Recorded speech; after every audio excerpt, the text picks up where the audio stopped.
Sabah al-Khair, good morning, dear listeners. You're listening to Radio 3CR on 855 AM and Palestine Remembered with Robert Martin, Nasser Mashni, and Yusuf Ahmed al-Rimawi.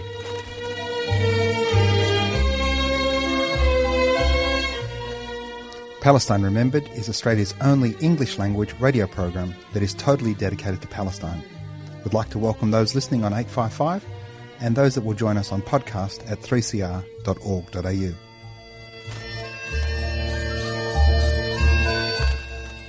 Thanks for joining us. Stay with us and enjoy the episode. Bringing you the news and views and the untold side of the Palestinian struggle for freedom from a Palestinian perspective. Good morning, Rob. How are you doing? Good morning, Nasser. I'm going all right. More to the point, how are you going with all this Palestine stuff going on, the horrific crimes? Firstly, I want to thank you for the text you've been sending me, just checking in. And our listeners, if you've got Palestinian friends, be sure to do some health checks with your Palestinian friends. The vision we're seeing is very triggering. I made a mention in a panel I was on just recently during the week that, in fact, what we're seeing in high definition video on our screens is the words of our parents and grandparents describing 1948 to us, 73 years ago, Nakba. And whether it was Sheikh Jarrah or what's happening in Gaza now, expulsions, evictions, devastation and bombings. That's something that we're all too used to, but the imagery is just so depressing. Rob, we had a couple of guests lined up from Gaza. We had actually started speaking to them. We heard a couple of bombs and sadly we haven't been able to reconnect. So that's all very serious. That's actually what did happen. We started having a conversation with a professor and we did hear the bombs and then it did cut out. It's a horrible feeling. We don't know what happened, whether, it's just, that's what happens over there. So that was Dr. Mushir Ahmed. Regulars to the show will have heard Dr. Mushir speak before. Connect with him hopefully later in the week. I did get a WhatsApp message that it's all fine. It was just a power cut. The bombs were a few kilometres away. But we're very lucky to be joined by a dear friend of yours, Robert, another Palestinian that you've introduced me to, Mahmoud Munna. And Mahmoud's joining us from the Educational Bookshop in Jerusalem, Palestine. Hi, Mahmoud. Ahlan, Nasser. Thanks for having me on your show. It's a pleasure, Mahmoud. It's a pleasure. Now, Rob keeps introducing me to Palestinians, and Palestinians call me and go, "How's Rob?" Nobody ever asks about me, Mahmoud. Yeah, you need to check your friend list, Nasser.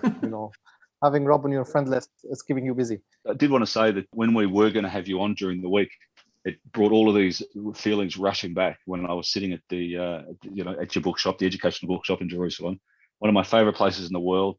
You can sit there and watch the world go by. You can walk through all the shops and, see what's going on. It's just an incredible place. So if anyone has the will to get there, do it and sit at the bookshop, buy some books and wander around the old city.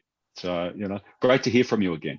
Thank you, Rob. That's very kind of you. Mahmoud, why don't you tell us about the bookshop? How old is it? How long have you been there? What do you do? Right. So I'm actually the youngest of a family that started the bookshop back in 1984. And I was born in 1982, so I'm as old as the bookshop, mid-30s, basically. The bookshop was started by my dad, and my dad was a teacher in the Shafat refugee camp. And he was teaching from 6 o'clock in the morning until midday. And after midday, he had nothing to do because the school will shift with another shift of students and teachers. So he had a lot of time on his hand. And it must have been my mom who told him, get off the house and do something useful.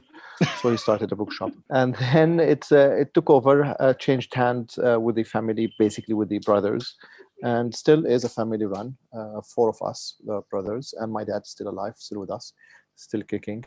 And we run the bookshop. We have 2-3 branches now in Jerusalem. We sell Arabic books, English books, as well as office supplies and stationery. We focus on our books on the Palestinian story, Palestinian history, Palestinian politics, Palestinian identity, Palestinian music, Palestinian dance. The key word is Palestinian.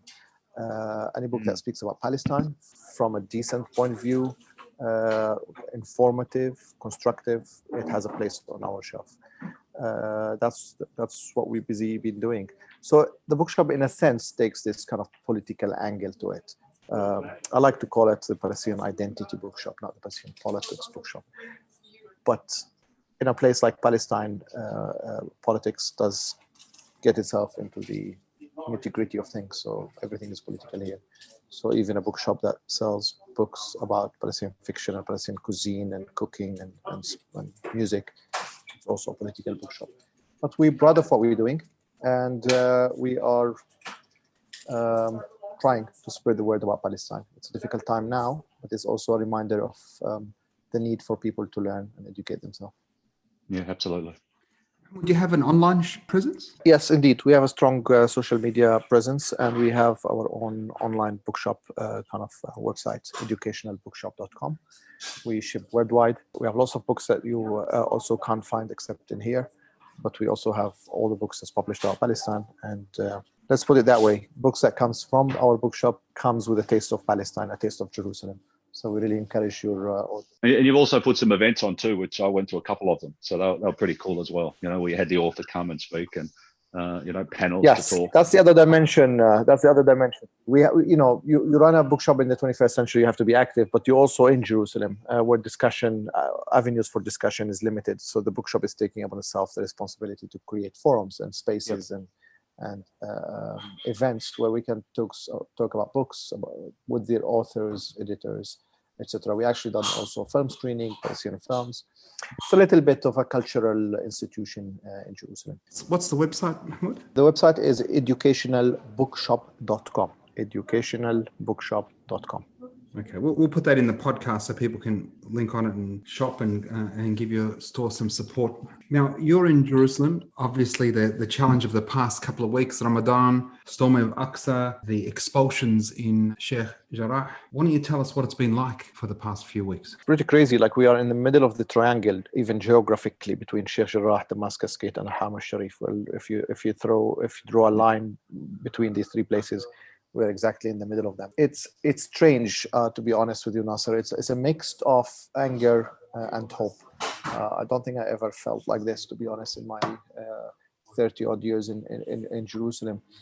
There's a lot of anger and sadness, of course, for the loss of life and for the destruction and for the children that's being killed in Gaza. But there is also the anger about enough is enough, 73 years of oppression, colonization, humiliation, and essentially Israel is now running a system of apartheid here. So a lot of anger about this and everyone is saying, I had enough of this. And people taking things in their own hands. It's not about political parties. It's not about institutions. It's actually mostly young people in the street saying we have enough of this and we want to change. And it's happening in all parts of historic Palestine or present day Palestine. It's in Jerusalem, it's in the West Bank, it's in Gaza, and it is also inside occupied Palestine 48, in Nazareth, in Haifa, in Akko, in Al-Lud, in Al-Fahim, and so on. So everyone had enough, although the occupation is scattering itself quite differently to all these geographically separated communities. It still is serving occupation and still is serving apartheid. So therefore, everyone is united against that. So that's kind of anger. The hope is coming from the possibility that hopefully this will bring change internally on the Palestinian scene. We should not be putting our head in the sand. Palestinian political structure is also divided, and it has not been serving the purpose of what it should be doing. It doesn't have a mandate from Palestinians, and it doesn't really represent their aspiration anymore. So there's a hope that this will also rock the boat internally for Palestinian political parties. And it also hopefully rock the boat in Israel as well and give that slap on the face for the occupation that Israel does so deservedly need. Israelis, Israeli institutions, Israeli academia, Israeli police, Israeli government need to take that shock and to step back a little bit and see what they've been doing, what they been serving people. So maybe that will also kind of shake the Israeli institution.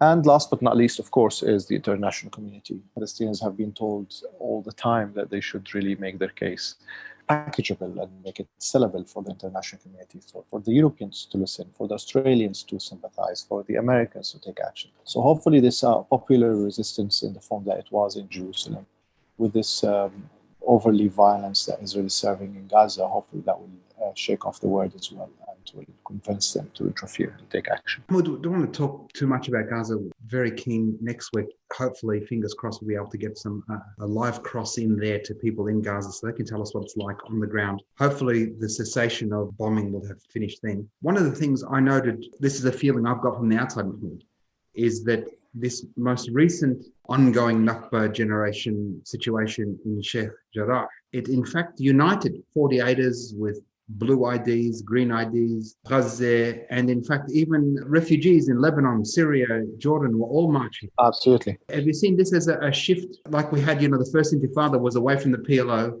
before it was claimed back, that maybe this is a shift in the leadership, a dynamic, coming back to the streets, to the people? Yes, look, I mean, the day before yesterday, we had strike here in all of Palestinian territories. Last time we had such a strike on all the geography of Palestine was in 1936 during the British colonization of Palestine. So this is really bringing, not just symbolically, actually on the ground is bringing people together. We have seen even activities where Palestinians are going inside 48 to support their brothers and sisters, going to Lud to support blocking the Jewish mobs and Jewish settlers from attacking Palestinians. We saw that where Jerusalem had gone in their cars to fetch in Palestinians coming from 48 from the north into Al-Haram al-Sharif 2 Saturdays ago. And we're seeing it the other way around. We see Palestinians from 48 coming to also show solidarity in the Sheikh Jarrah. There's a very strong young presence from the Palestinians inside 48 Palestine coming nightly to Sheikh Jarrah. And we see that every Friday, buses of people also coming to pray and to make themselves present in the Al-Haram al-Sharif in Al-Aqsa. So it's not just symbolic unification that's it's also nice and it's also valuable, but it's actually translate into events, things that happen on the ground. Israel has done the best tricks in the books, on dividing the people and serving them different documents with different colors, blue and green and whatever, and what's not, and passports and residencies and citizenships and so on. But all of this is just being thrown away in the last weeks, and people feeling that they are one again. And their call is one, is to end apartheid, is to end oppression and occupation in the entirety of the Palestinian land. This really is awesome, and it's really beautiful and unique, as I said. To push that further, I think what we need to see and what we hope to see in the coming weeks is that being translated on the political level as well. Palestinians in Jerusalem lack leadership, so people on the streets are the leader of themselves, which is great. Palestinians in 48, there is the community leaders, institution leaders, and there is member of parliament who are also considered leaders inside 48. In the West Bank, we have the political parties and so on, in Gaza and so on and so forth. So what we hope to see is in the coming weeks, this political collection of leadership, if you like, comes together, becomes much more relevant to the streets, becomes much more representative of the demands on the street. And then we can perhaps start to reap some political fruits from this movement. It's all nice and beautiful to have masses of people in the street without any leadership, kind of spontaneous and popular. But we're also aware that for our liberation, we need to also be framed, and we also need to be strategic, institutionalized in a way. And we need kind of a political layer of a leadership that can sail us to the shores of freedom. Here I am on the outside. It's so very easy for me, Mahmoud, to say, this is what should happen. We grew up in a house that was so Fatah, and, pictures of Abu Ammar everywhere, Yasser Arafat, and picture with my dad, and I'm still here in my study as I'm talking to you. The post-Oslo PA, my father was very disillusioned, and that was it. And then we have the rise of Hamas and the Islamist movement. Is there a space for new leadership? There must be, and I don't think this is like me being optimistic or pessimist. It's just the nature of things. People are now revolting in the street. We have to get into that stage.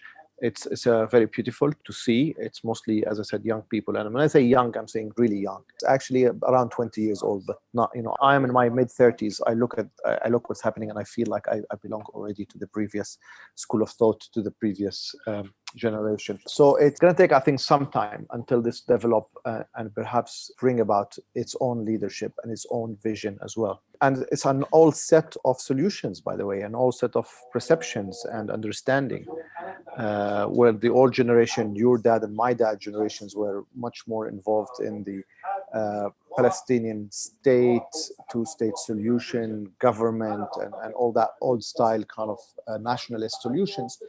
Modern Palestinians might be going for one state. I don't know. I'm just throwing out there, and I'm saying we need to allow ourselves to be surprised as well. People here are not speaking about a flag and a national anthem and a map. Here people are speaking about freedom, dignity, and liberty. There is different ways on how you could implement such demand without necessarily having a Palestinian state on West Bank and Gaza.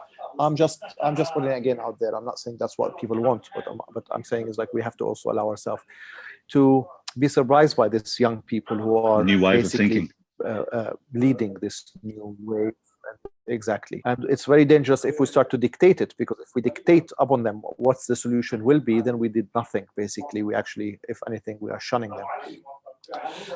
And that also means political parties. I mean, the dichotomy between Fatah and Hamas that we've been living in for 30 years, we might see some change.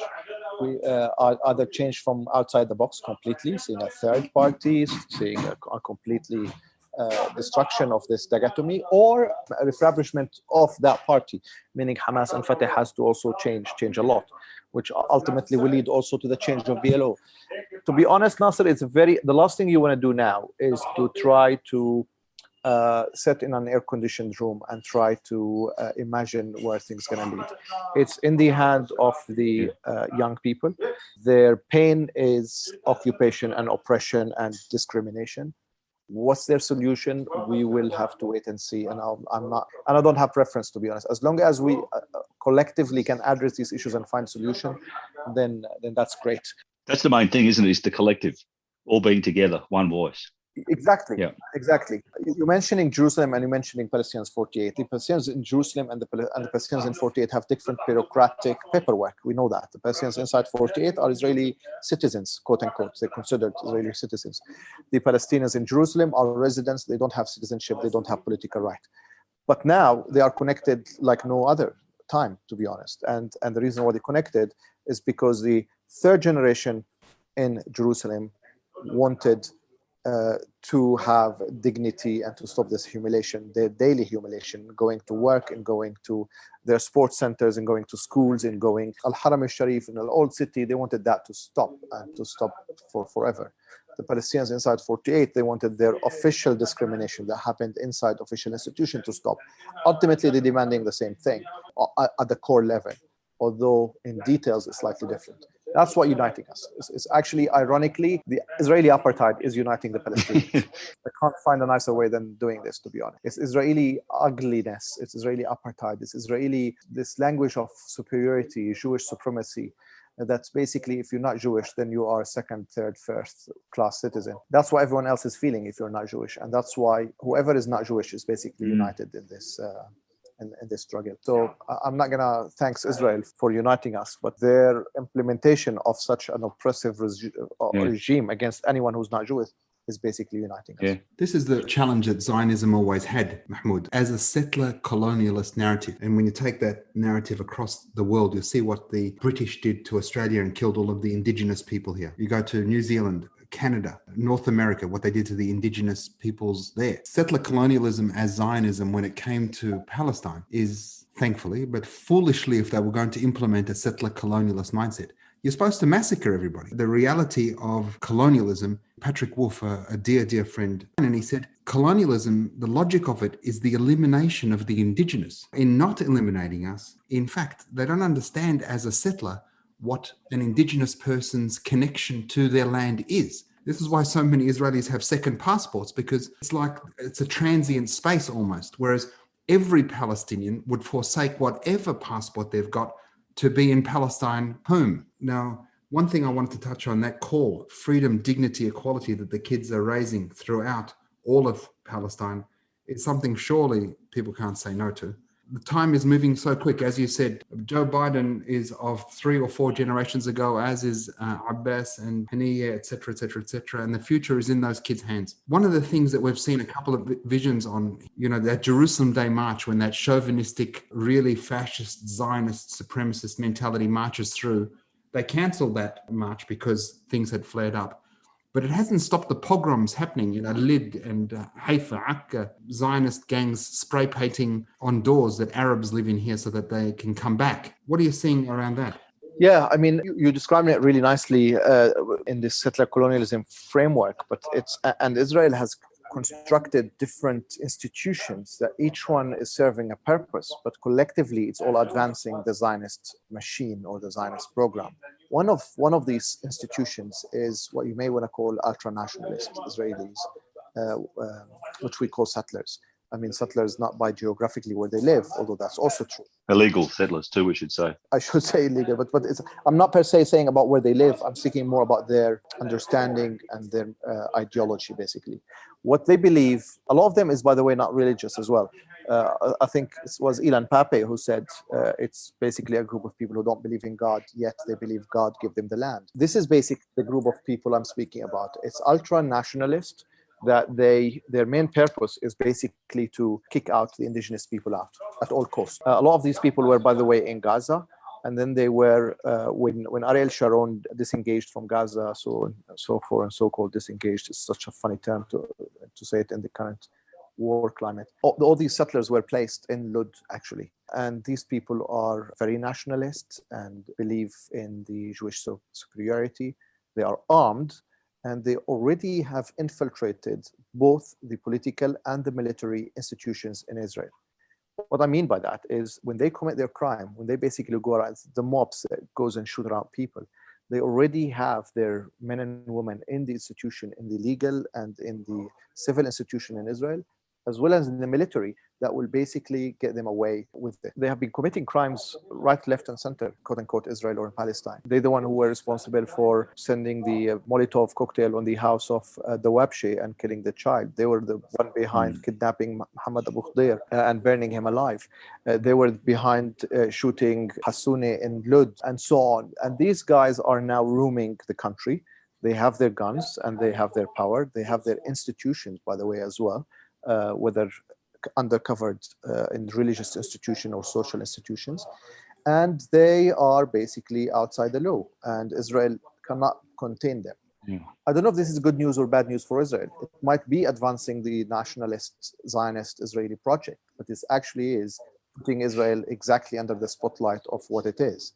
It's a group of people who are feeling or acting as they are above the law, and they shoot and kill with absolutely no responsibility and no questions. This is what's scaring the Palestinians the most. The army, the police, to some extent, I got used to how to handle them.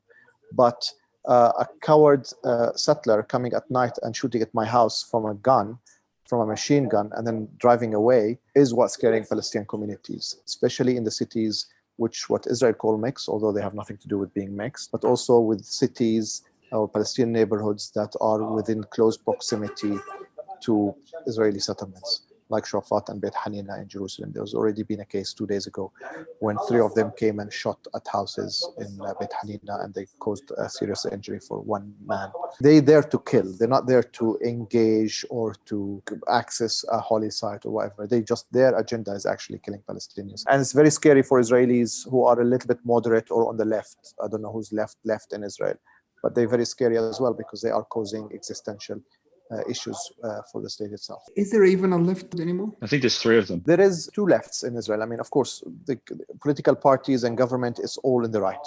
Even Meretz, which is officially considered left in Israel, it's really is central. So there's actually no political representation of the left in Israel. That's just a fact. Now, people who have political ideas who are left, a lot of them left the country because you can't be lefty and still be part of this colonization. Nevertheless, there are very few number. I probably could count them 2 hands. We know them because they write in the newspaper or they come on the TV or they come to a demonstration every Friday on Sheikh Jarrah or whatever. There's very small amount of lefties. What there is people who are convincing themselves that they are left, and they will define themselves as lefty. These people, which I nicely try to call sometimes, is people who basically think that the Palestinians shouldn't queue for 4 hours at a checkpoint, but should queue only for 1 hour. This is kind of a left, not a left for human rights. So they understand why Israel's security needs is to basically has to make people, Palestinians, queuing, but they want us to queue under a roof, maybe with access to a public bathroom, and maybe shouldn't go for more than 1 hour. This is kind of a left, right? They want a Palestinian state. That's very nice of them. Yeah, they want a Palestinian state. They will support a Palestinian state, but that state should be demilitarized, should be for no access to borders, should be still be dependent on Israel, should be basically limited access to army and police and so on. So that's kind of left. That there is a fair amount of that in Israel. The problem with these people is what you might want to call liberal Zionists in most of the time anyway. But those type of people is what you see often on Israeli media as considered the left. But left in the true sense of the word left, who actually believe that Palestinians and Israelis, regardless of their race or religion, are equal human beings. There are really very handful of those in Israel left these days. A lot of Jews, of course, but Israelis very few. So that's why I think we should really try to see two lefts, this kind of two lefts, a very small committed left and a larger no left.